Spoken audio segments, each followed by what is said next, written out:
Luego de que el presidente de Estados Unidos, Donald Trump, firmara el día de ayer por la tarde-noche una orden ejecutiva que impone aranceles a países que envíen petróleo a Cuba, esta mañana la presidenta de la República, Claudia Sheinbaum, respondió que primero se va a analizar esta medida, pero adelantó que México, primordialmente, no pondrá en riesgo la relación con Estados Unidos.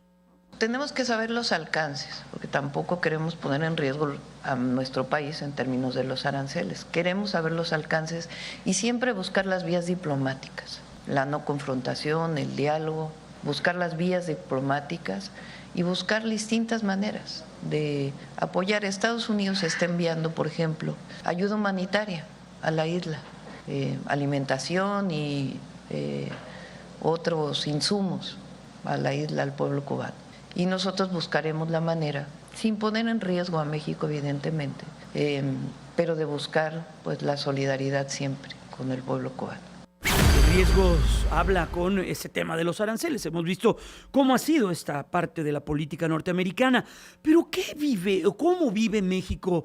Pues una relación de hace muchos años con Cuba, con el priismo, luego con el panismo, luego nuevamente con el priismo y hoy con Morena. ¿Qué ha pasado en una relación México-Cuba, en esta larga tradición que tiene México a nivel internacional?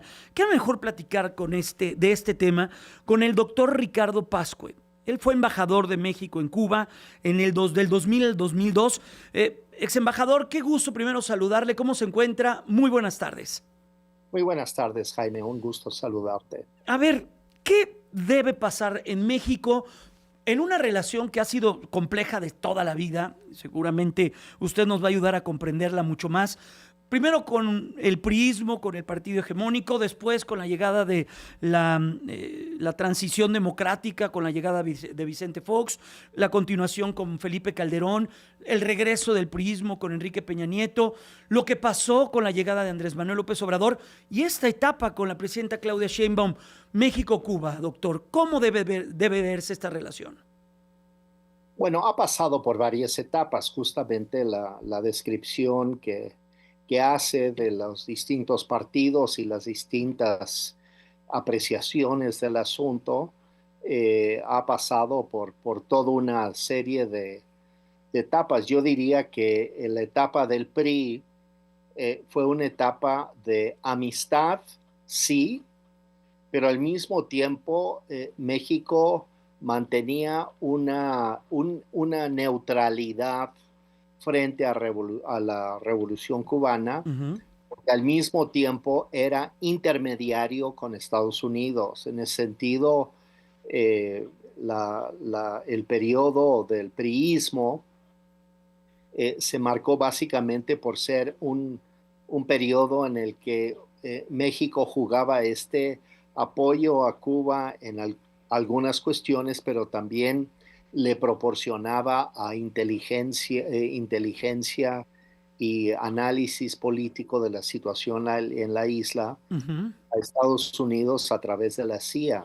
Ok. Entonces, esa fue la relación dialéctica compleja que yo creo que se resume en la relación que tuvo Fernando Gutiérrez Barrios con Claro. Fidel Castro, que Uh-huh. era de cercanía y también de vigilancia mutua, digamos, Uh-huh. ¿no? En la época del panismo hubo un distanciamiento, no de ruptura, pero sí de cuestionar un poco los fundamentos, de no cuestionar la falta de democracia en la Uh-huh. isla. Se consideraba que ya era necesario hacer señalamientos sobre estos temas. Uh-huh. Y es cierto que en esa época del panismo también se le proveyó de petróleo a Cuba, pero se cobraba Ok. claramente. O sea, había una línea de crédito que usaba Cuba, Uh-huh. pero era una forma como un fondo revolvente, pero servía para que Cuba pudiera comprando petróleo, pero también otros insumos de México pero a través de este fondo que permitía la adquisición, había un intercambio económico. Sí. Esto cambió un poquito con Peña Nieto porque él vio que ya la deuda de Cuba con México era ya muy abultado y Cuba no tenía realmente capacidad de pago y Ujú. entonces Peña Nieto en su época ya le condonó la deuda a Cuba con México. Sí. Esa fue, digamos, la expresión. Con Morena, sin embargo, la situación cambió en un sentido político, es Ujú. decir, Morena se considera un aliado estratégico Ok. de la Revolución Cubana y tiene una identidad ideológica que hace que compartirían eh, principios y fundamentos Ujú. políticos y económicos. Y también en la época del Obrador se dio que había en América Latina pues un auge de los partidos de izquierda, digamos, En en el Bolivia, continente, claro. en Venezuela, en Ecuador, en, Perú.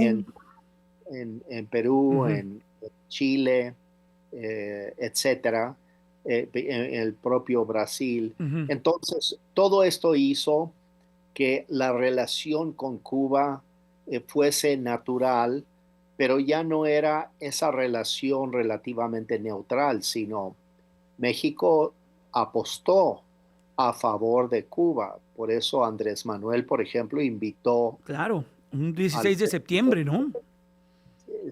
Díaz-Canel a Ujú. que hablara en el desfile del 16 de septiembre, Ujú. unas pocas semanas después de que el ejército cubano hubiera reprimido a una gran protesta social Ujú. que se dio en julio en Cuba en ese año. Ujú.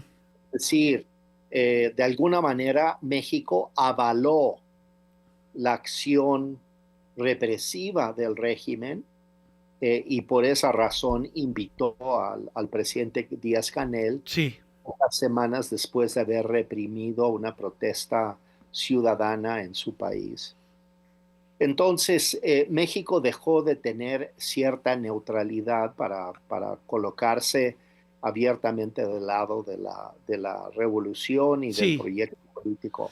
Con Doctor, Claudia, con en medio, Claudia en medio de todo esto, ni siquiera en la primera parte o la primera administración de Donald Trump, México había estado en una situación pues tan compleja, con un presidente de Estados Unidos, como vemos que ha estado actuando, con el amago de los aranceles en un momento reciente de lo que ocurrió en Venezuela y con los señalamientos claros de lo que está sucediendo en la isla, allá en Cuba. Este ingrediente también lo hace muy diferente a todo lo que ha ocurrido en la historia México-Cuba, ¿no?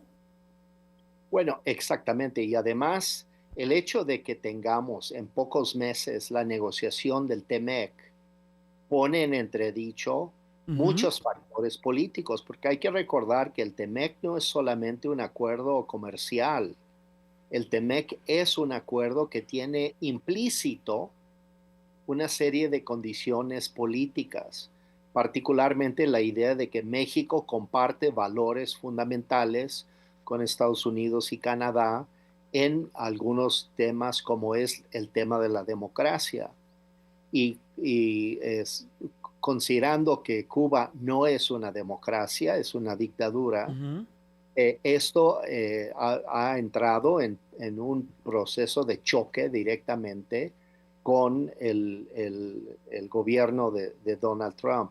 Y máxime que ahora él en su documento de estrategia de seguridad nacional ha dicho que la intención de Estados Unidos es asegurar que el hemisferio nuestro, el Ujú. hemisferio occidental, no esté influido ni tomado por intereses ajenos los intereses de Estados Unidos, es decir, por los adversarios como China, como Cuba, como Irán, Rusia y Cuba. Rusia, Irán y por supuesto que Cuba. Entonces, México, al colocarse ideológicamente del lado de Cuba, incluso nos negamos a asistir a la reunión de la democracia que convocó a Venezuela, a Cuba ni a Nicaragua, esa reunión por considerarlos países gobernados por dictaduras.